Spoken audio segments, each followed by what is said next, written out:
sometimes picture our social life or social world as being many, many small radio stations, and some are sending something and many are receiving, and some send much and all the time, and maybe it's only white noise. Some send sometimes, but if they send, it's something worth to share. But nevertheless, the stations that don't send at all, I think they somehow don't take part that much, being a passive radio station. And I don't know, I just feel that I don't want to be a passive radio station.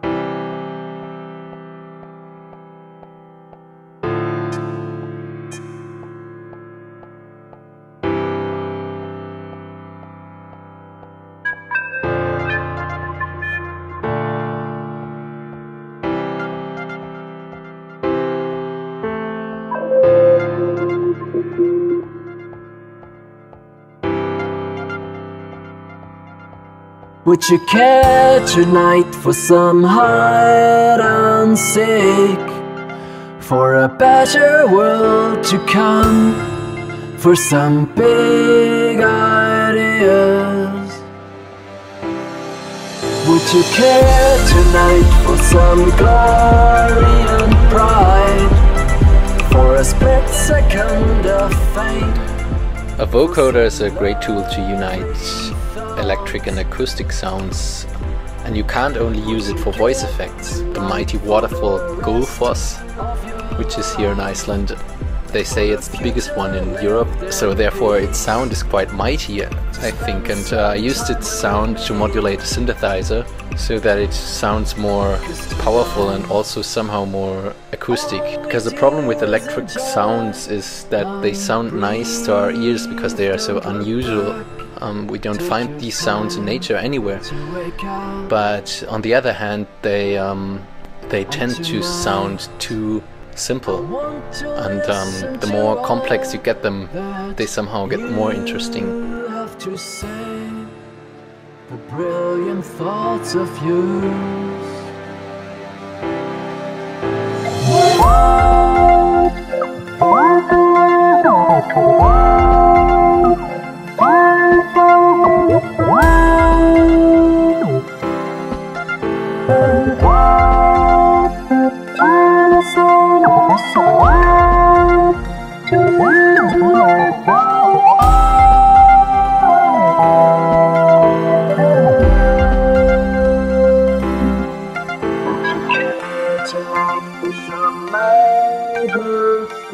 I really like to record outside, even though it's just maybe contributing to a small portion of the songs. I think these records give them some spirit or some atmosphere of the place where the sample was recorded. The mobile phone or the smartphone has a lot of new cool features, even in MIDI processing, because it has motion sensors and you can wave your smartphone through the air and modulate the sound.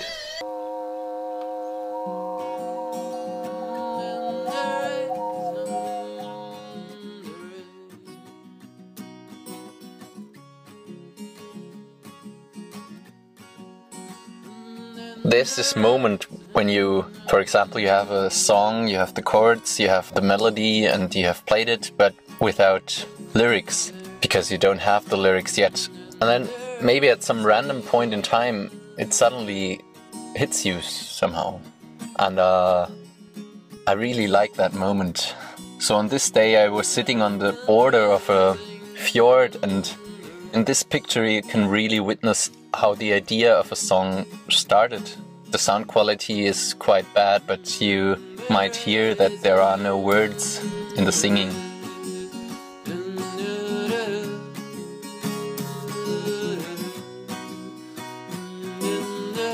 And a few hours later on the same trip, I had the idea of how to fill the song with words.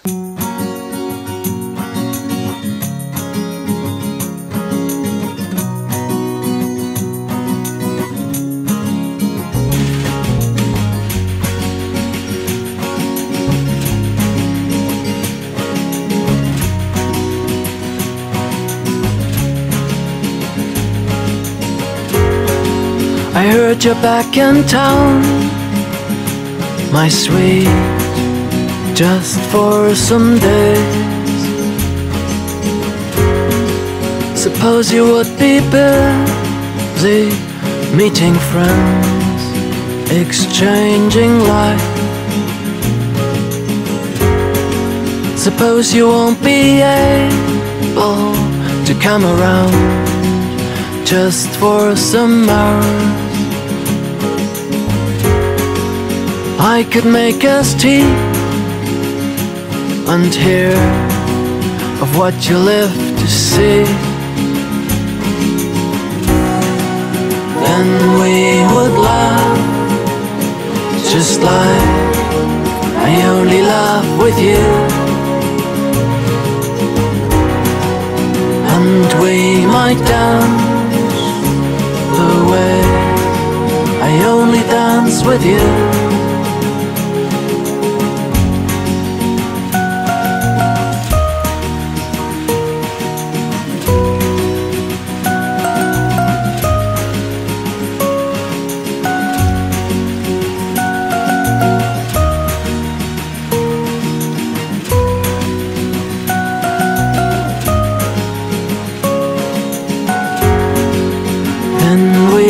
Laugh, just like can only laugh with you.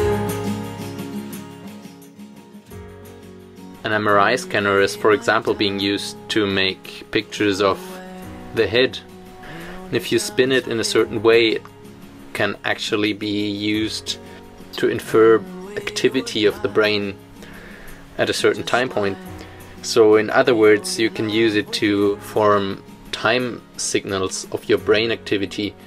And I am in the lucky situation of having such a data set of time courses of my own brain activity. And one day I sat in Iceland and needed some inspiration, and by chance found the file and found a way to program a MIDI file that triggers notes all the time then when the brain signals would peak. And I thought it would be suitable to write a song about the tricky question of how to infer meaning from signals.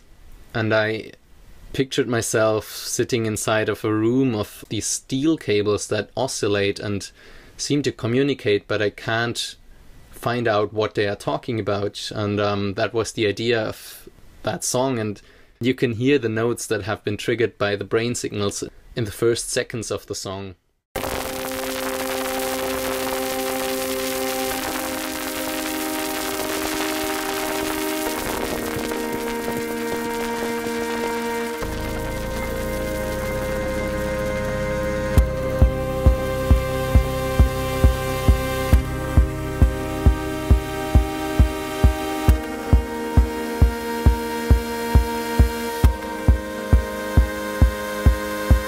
Now all the ships have taken off. I hear the wires oscillate. Try to make sense of what they talk. A complex of chat drives their course. I hear your smile, I see your scent all over here. I hear your knees as you're moving on. For times to come, I can feel your soul. A trillion bits fly through Earth's space on their way across the multiverse. But who can tell what they recount? Who can analyze their code? I hear you talk to super strings. I hear the movement of your lips.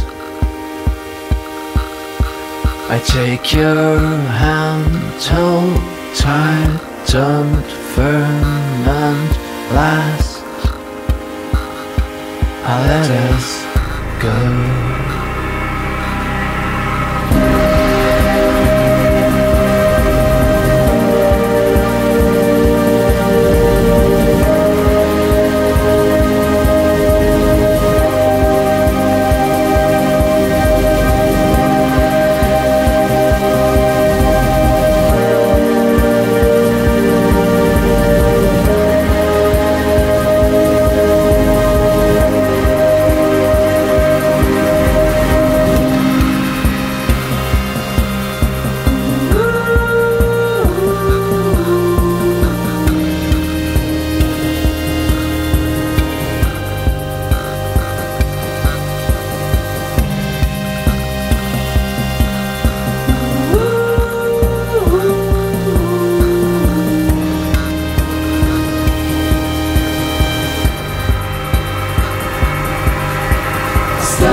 One of the highlights of this journey was probably a trip to Jökulsárlón, which is a glacial lake, and I saw it and I somehow immediately had the idea of a song about passing of the times in a really big dimension somehow.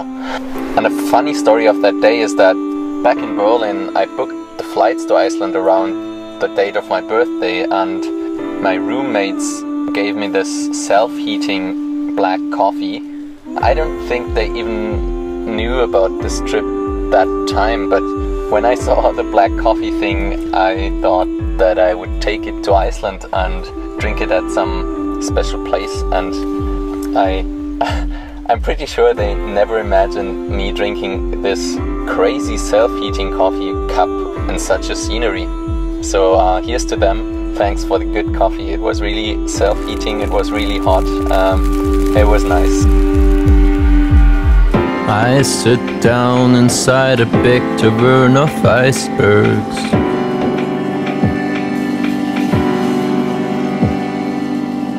I hear it ticking in the lowest of frequencies.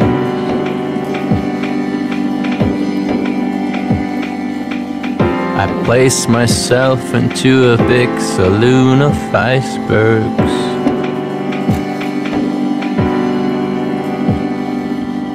I slowly witness the melting of the earth. And day after day I raise your flag.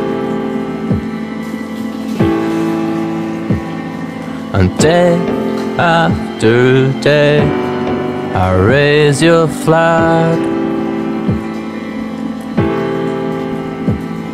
I clean up the mess I made to arrange the things for if you came back today.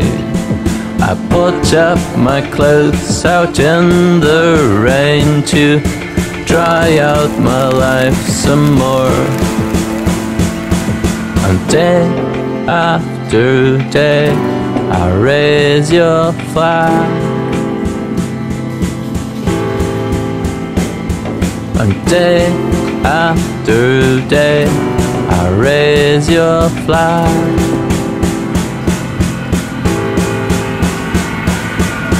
You always wanted to see the whales, so here they are.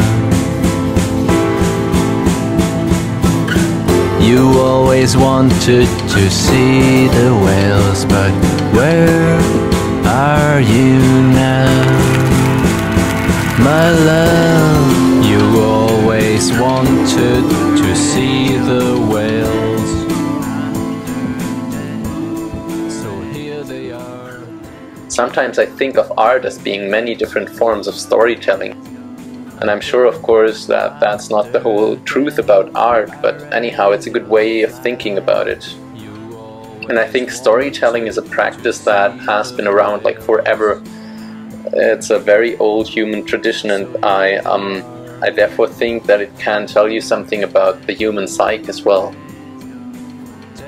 So if you look at a picture, listen to a song, or watch a movie, I guess they all tell you some sort of story, or at least they should. Talking about storytelling, there's one story I'd like to recount here. So back home in Berlin, one day I was talking with my best friend about this Iceland trip, and I told her that, you know, to write good songs you need a good idea, a good melody, you have to know the techniques, the chords, you need a good microphone, so there are a lot of tools that should be on your side. But even if all that is already there, I told her, then still something is always missing. I refer to that something as the genius flair. That's a word I made up for that. So I told her, half as a joke and half honest, I said, you know, I need a genius flair. I told her that she could give me her genius flair so that I could record a good song in Iceland. And she didn't think a lot, surprisingly, and just said Buttercup. So Buttercup, that was it, Buttercup. I actually forgot the story later on, and only here in Iceland one day I walked alongside the beach and saw a mink. That was nice, never saw a mink before. And I stood there with the mink, and I always had wanted to write a song with London in it. So I had Mink and London in my head now, and I thought, okay, Mink in London, maybe it sounds better if you say Mink in Berlin. Well, here's the second part of the story.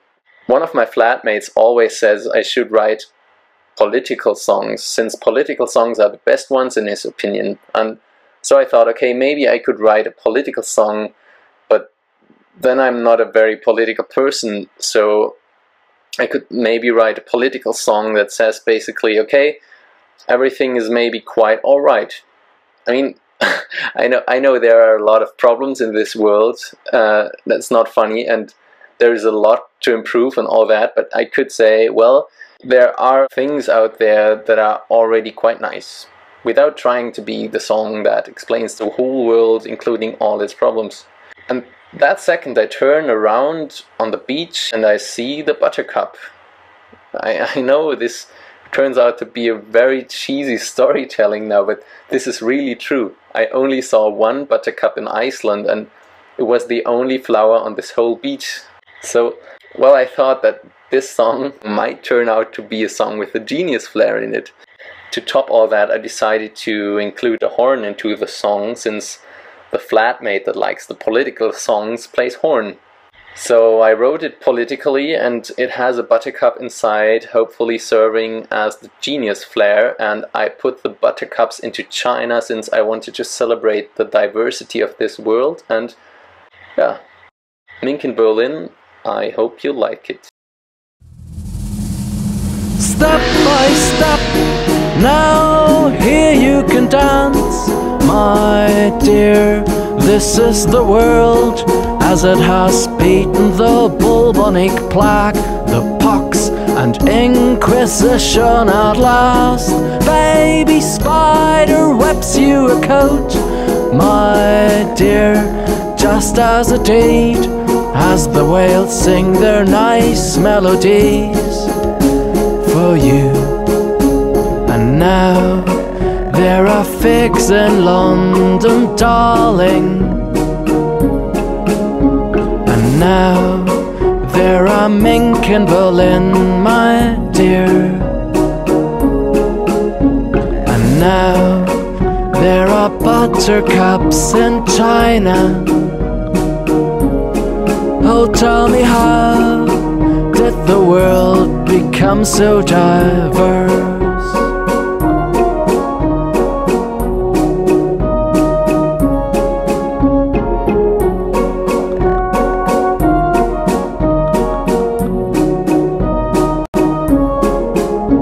Of course I know there's a lot to improve, to build, to educate and to run, but still we've come for such a long way. So breathe in the air, take a moment to celebrate, because now there is step dance in Jamaica, darling. And now there are polar bears in Spain. And now there is Hollywood in India. Oh, tell me, how did the world become so diverse?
To spend the rest of my day.